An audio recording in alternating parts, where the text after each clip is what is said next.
Assalamualaikum warahmatullahi wabarakatuh. My name is Harnita Lestari Brasa. I'm from class TBI1. So, in this video, I will explain about learning module. And my topic is part of speech. So, let's go. Part of speech adalah pengelompokan kata-kata ke dalam kelas yang berbeda-beda berdasarkan fungsi dan kegunaan kata-kata tersebut. Nah, dalam pengelompokannya itu, part of speech terbagi menjadi 8 macam.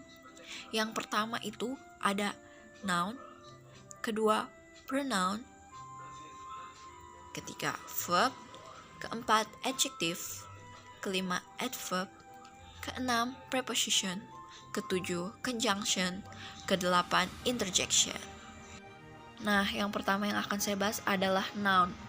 Noun atau kata benda adalah kata yang digunakan untuk menunjukkan nama orang, tempat, benda, atau ide.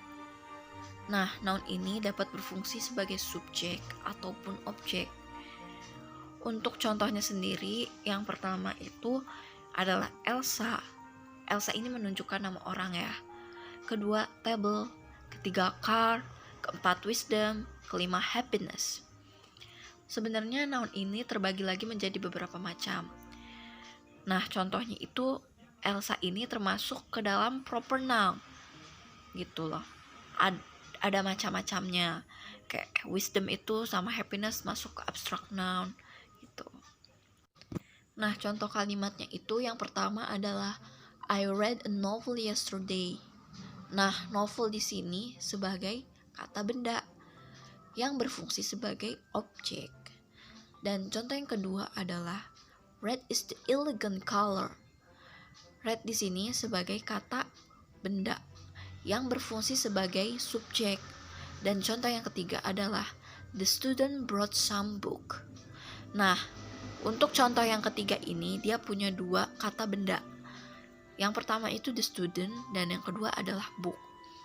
Tapi beda fungsi, the student sebagai subjek sedangkan book itu sebagai objek. Dan yang kedua adalah pronoun. Pronoun atau kata ganti adalah kata yang digunakan sebagai kata ganti noun dalam satu kalimat. Pronoun digunakan agar tidak terjadinya pengulangan kata. Pronoun ini perlu banget untuk membuat kalimat yang efektif, oke? Dan contohnya itu adalah I, kedua you, selanjutnya they, we, she, he, it, her, him, dan us. Sedangkan untuk contoh kalimatnya itu Elsa is very kind and smart. She always helps me at school. Nah, yang sebagai kata ganti adalah she. Dia ini sebagai kata gantinya Elsa. Selanjutnya adalah verb. Verb atau kata kerja adalah kata yang digunakan untuk menunjukkan suatu tindakan dari subjek atau menunjukkan peristiwa ataupun keadaan dari subjeknya. Nah, contohnya itu itu yang pertama adalah push, kedua realize, ketiga speak, keempat buy, dan kelima eat. Sedangkan untuk contoh kalimatnya adalah yang pertama itu Elsa speak English well. Nah, kata kerjanya adalah speak yang menunjukkan suatu tindakan dari subjeknya yaitu Elsa. Dan contoh yang kedua adalah I eat some food. Kata kerjanya adalah eat yang menunjukkan tindakan dari I sebagai subjeknya. Selanjutnya adalah adjective. Adjective atau kata sifat adalah kata yang digunakan untuk menjelaskan noun atau pronoun. Maksudnya menjelaskan sifat dari noun atau pronounnya ya. Untuk contohnya yang pertama adalah smart, kedua beautiful, ketiga expensive. Sedangkan untuk contoh kalimatnya adalah I like beautiful girl.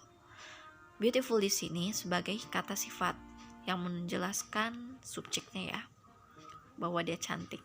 Dan yang kedua adalah smartphone is very expensive.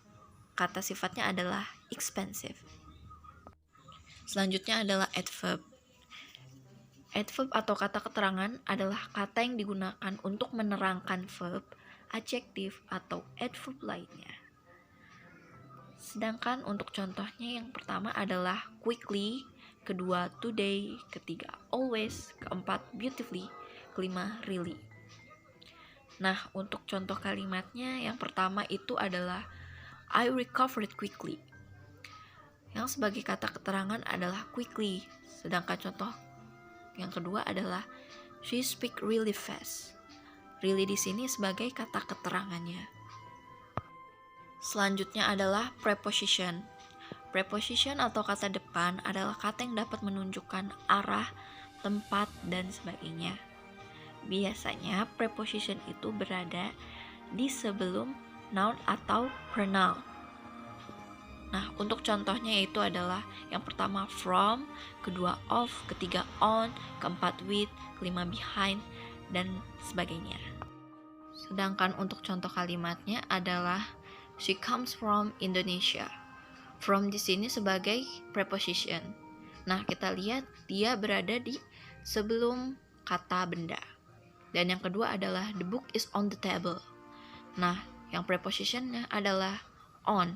Dia berada di sebelum kata benda. Selanjutnya adalah conjunction. Conjunction atau kata penghubung adalah kata atau sekelompok kata yang berfungsi untuk menghubungkan antar kata, frasa, atau antar paragraf. Dan contohnya itu and, but, for, yet, because, dan however atau seterusnya ya. Sedangkan untuk contoh kalimatnya adalah Siska and Elsa study English. Di sini yang sebagai conjunctionnya adalah and. Sedangkan untuk contoh yang kedua adalah Raffi play music well, but he cannot sing. But di sini sebagai conjunctionnya. Selanjutnya adalah interjection. Interjection atau kata seru adalah kata yang digunakan untuk ungkapan emosi.